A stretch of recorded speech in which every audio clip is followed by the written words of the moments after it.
আর বাবা খিচুড়ি দাদারে চলে যেতে বলো। আমি বললাম, তবু গেল নেকো। চলে যেতে বলো তোমরা।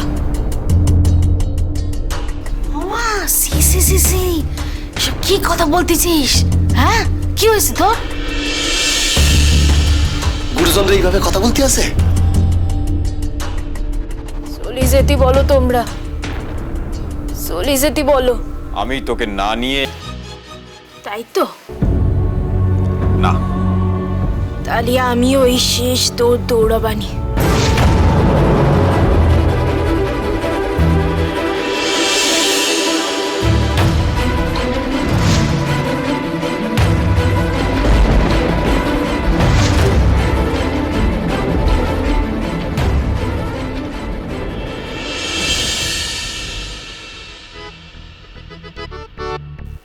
কথা ওকে খুব জ্বালা ধরেছে নি? আসুক ওই বেদবা মেয়েছে আজকে আসুক, আসুক। ওর একদিন কি আমার একদিন। আসি আসি গো আমার ভাই। এসো এসো, তোমার হচ্ছে হচ্ছে। বিশু মক্ষদার খাতা বের কর। ঠিক আছে কথা। আর ওর সুদ ডবল করিতে। ঠিক আছে কথা। অভাই তুমি আমার উপর রাগনু কেন বলো দেখিনি?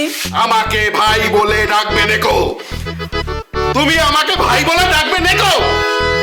রায়বাড়ির জামাই কলকাতা থেকে যে গায়ে চলে এসেছে সে খবর আমাকে দাওনি কেন? হ্যাঁ, এখানে গিয়ে আমার কত হেনস্থাই না হতে হলো। এই তাহলে কথা ওই সুদটা ডবল করে দিলি? তুই চুপ যা, থাকে সে ট্যামটেমি শব্দ বেশি। তুমি কোনো কথা বলবে নেকো। বটু ভাই তোমার আমি খবরটা দিতে এসেছিলাম গো, তুমি তখন গদিতে ছেলে না। শোনো গো, আমার উপর রাগ করি কোনো লাভ নেই গো। এই মোক্ষদা দিদির ওপর যখন ভরসা রেখেছো, তখন ওই কলকাতা থেকে জামাই আসুক আর জমালয় থেকে জমই আসুক, কেউ তোমার ওই বকনারে তুলতে পারবে না। দেখো, ও তোমার গলেই ঢুকবে।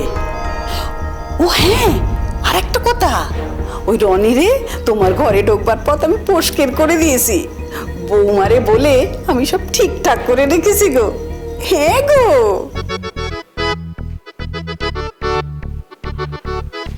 তা ঠিক আছে, তবে ওই রায়বাড়ির জামাই রনি ডাইনে যদি আবার কলকাতায় চলে যায় তখন কি হওয়ানি?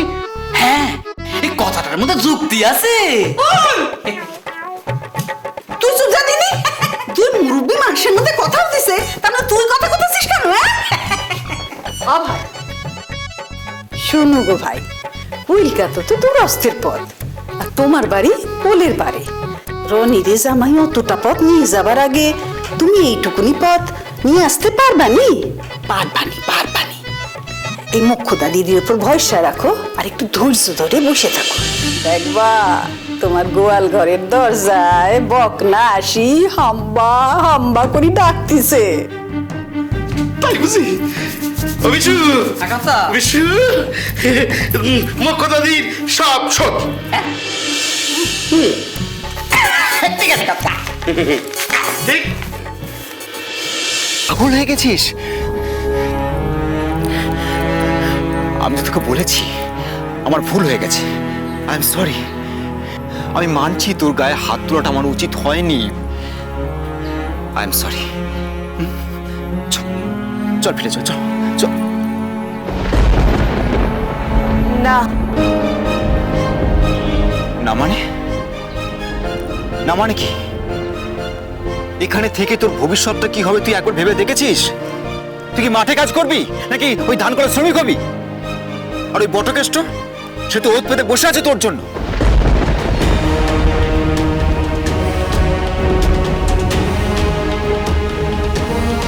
আমার কপালে যা লেখা আছে তাই হবানি। তুমি এত আমারে নিয়ে ভেবো নিকো খিচুড়ি দাদা, আমারে এত ডিস্টার্ব করো নিকো। তুমি কলকাতায় চলে যাও, আমি কিনি থাকবানি, তুই কিনি থাকবানি। মামুদ পুত্তে আমি কোথাও যাব নিকো।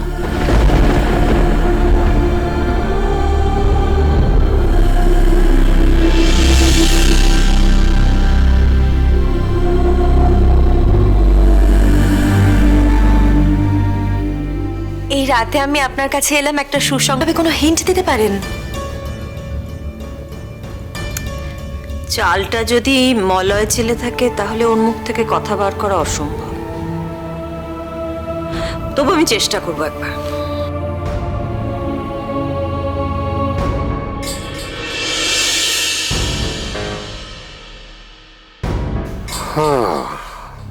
Very quick action. এর মধ্যে ডিফেন্স সাজাতে বসে গেছে, কিন্তু ভদ্র মহিলাগণ আপনাদের সব ডিফেন্স ঘেঁটে একেবারে যাকে বলে ঘন্ট হয়ে যাবে। Good evening ladies.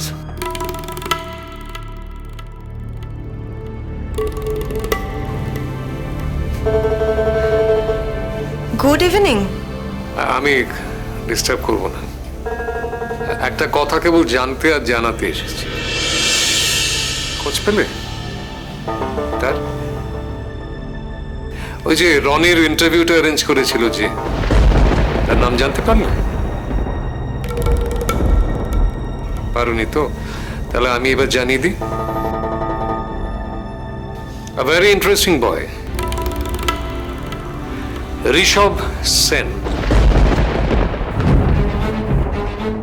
মানে সঞ্জয় সেনের একমাত্র পুত্র।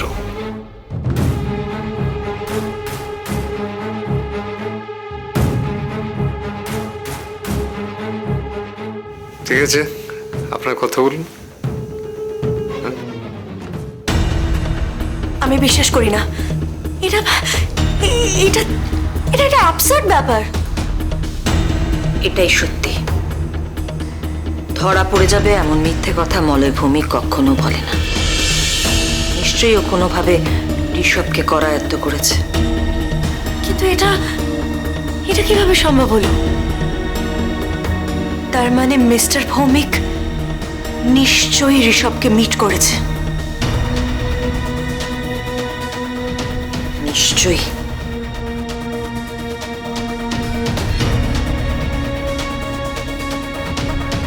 দেখো বাবা, তোমার এই রনির বাড়িতে দিন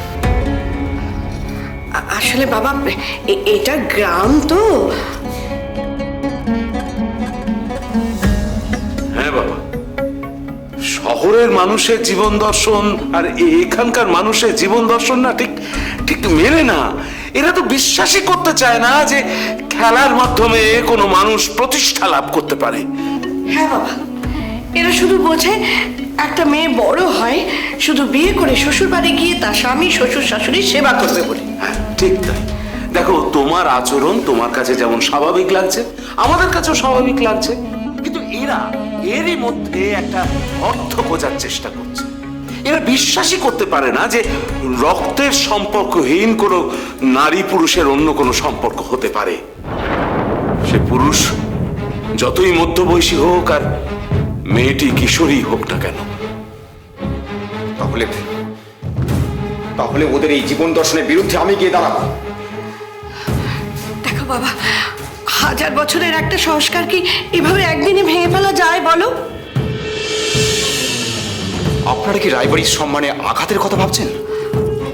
না, তাহলে আমি অন্য কোথাও গিয়ে থাকতে পারি, কিন্তু সহজে আমি মামুদপুর ছাড়বো না। না এইসব তুমি কি বলছো বাবা? না বাবা না, তোমার প্রতি আমাদের পূর্ণ বিশ্বাস আছে। আমি শুধু এই গ্রামের মানুষের কথা বললাম, এখানকার সত্যিটা তোমাকে জানালাম। কাকা, তার চেয়ে সবচেয়ে বড় সত্যি হলো রনির প্রতিভা।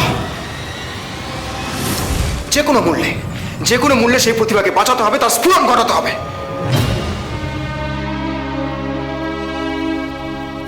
ঘটাতেই হবে।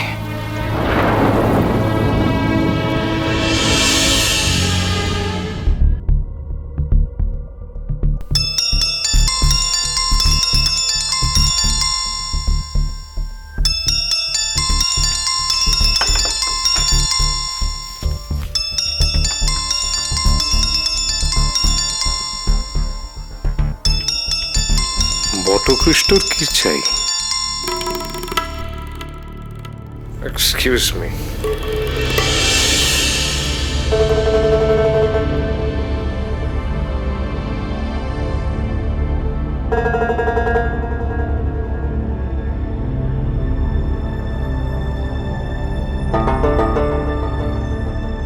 আমার সামনে ফোনে কথা বলা গেল না কেন? এমন কি কনফিডেন্সিয়াল কথা? আর কার সঙ্গেই বা? না, স্বভাব বিরুদ্ধ হলেও খবরের স্বার্থে আড়ি পাততেই হবে।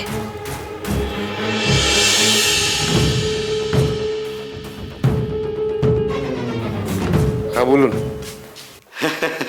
রনি যে মামুদপুর গ্রামে ফিরে এসে সেটা আপনি নিশ্চয়ই জানেন। হ্যাঁ পেয়েছি, এটাই তো চেয়েছিলেন আপনি।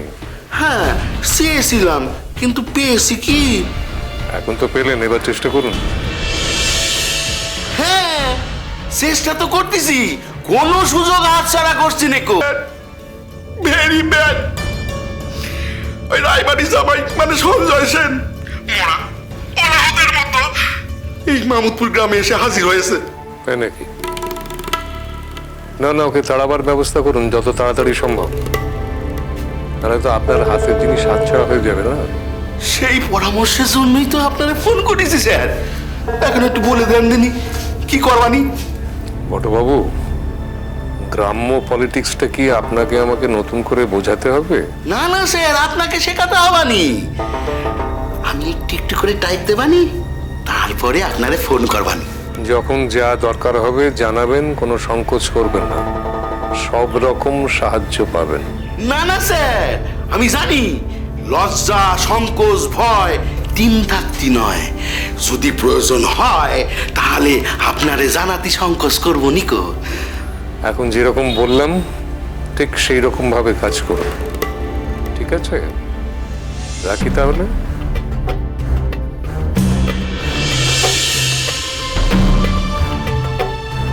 কাকে তাড়াতে বলছে?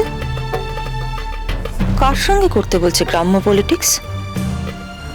কার ফোন ছিল এটা?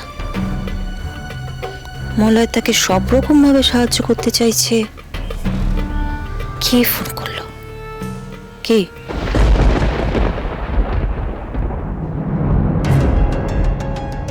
উফ, আসছে না কেন এখনো?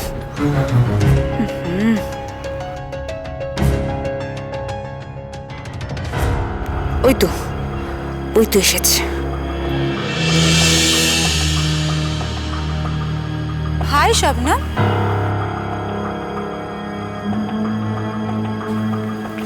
কি রে, বেশ ভালোই তো আছিস। একটা ডিস্ট্রিক্ট মিট জিতেই বয়ফ্রেন্ড জোগাড় করে ফেললি। বয়ফ্রেন্ড? কি সব ফালতু কথা বলছিস? আমি তোর মতো নই। আমার মতো হতে গেলে রূপ লাগে, স্ট্যাটাস লাগে, বুঝলি? তাই তো ভাবি কি যেন ছেলেটা, ওই যে সাইকেলে করে যে চকলেট বয় যার সাথে তুই পাশের মাঠে কথা বলছিলিস, তা কি করে বানালি তুই ওকে বয়ফ্রেন্ড? ও ঋষভ এসেছিল মাঠে, সেটা এর নজরে পড়েছে। উফ, ভালো দেখতে ছেলে দেখলেই না এ পাগলামি করে। ছি।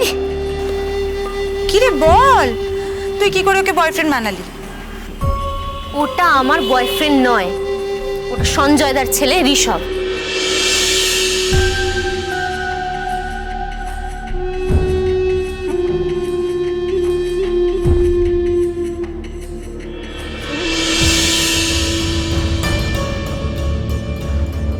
Thank you for your information. Sanjay Sen বেশ ভালোই একটা প্রোডাক্ট সাপ্লাই করেছে, একটু নেড়ে ছেড়ে দেখতে হচ্ছে তো।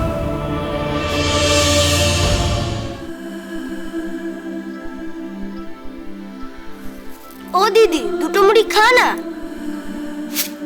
না, তুই খা। কৃষ্ণ কৃষ্ণ কৃষ্ণ কৃষ্ণ কৃষ্ণ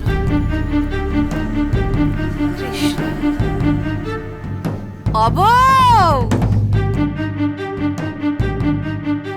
ও করো কি? ও মোক্ষদা দিদি, এত সকাল সকাল যে কি মনে করি? ও মা, ওই যে কুচুটা বুড়ি। আপন জনের কাছে আবার সকাল বিকেল কি রে বউ? সারা গ্রামটা একবার সকালবেলা চক্কর দিয়ে এলাম। সকালবেলায় গ্রামের অনেক মজার মজার জিনিস দেখা যায় কিন্তু। হ্যাঁ, সকাল সকাল আবার কি মজার জিনিস দেখলে? ওই যে সকালে দেখি ভূপেন মোড়লের বাড়ির ছোট ছেলে, আরে স্বপন রে, দেখি সুপি সুপি ওই মধু মাস্টারের ঘরের থেকে বের হতেছে। আরে কাল রাতে মধু মাস্টার তো বাড়িতে ছিল না, শহরে গেছিল। ওর বউ ডাকতো আবার স্বভাব চরিত্র ভালো না। এসব কথা বাদ দাও দিনি, ছেলে পুলের সামনে এসব কথা বলতে নিকো। কৃষ্ণ কৃষ্ণ কৃষ্ণ কৃষ্ণ।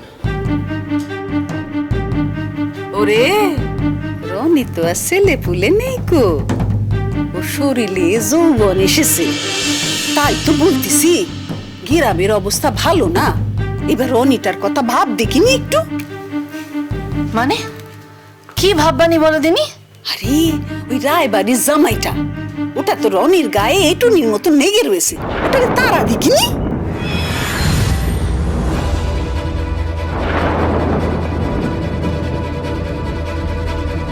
ও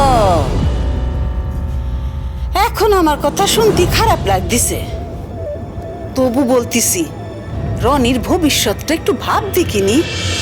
আরে রাজরানীর কপাল নিয়ে জমে ঘুটে কুরুনি হয়ে পড়ে রয়েছে। মক্ষদা দিদি, তোমার কথার মাথা মুন্ডু আমি কিচ্ছু বুঝতেছি নিকো। কি বলতেছ? রাজরানী, গুটি কুড়ুনি, এসব কথার মানে কি? বুঝতে পারবানি, সব বুঝতে পারবানি। ওরে বটকেষ্টর ঘরে কাজে না গিয়ে দাও, সব বুঝতে পারবানি। কৃষ্ণ কৃষ্ণ কৃষ্ণ কৃষ্ণ কৃষ্ণ কৃষ্ণ। শোনো, নিজের ভালো পাগলেও বোঝে। বড় মানুষের আচ্ছয় থাকলে দুদিনে হাল ফিরে যাবানি। না, রনি সাল কলে কাজ করবি নিকো। কানে কি পুরে রয়েছিস বল দিনি? সাল কলে কেন? ও তো বটর বাড়িতে কাজ করবে, ওর চির রুগ্ন বউয়ের সেবা করবানি।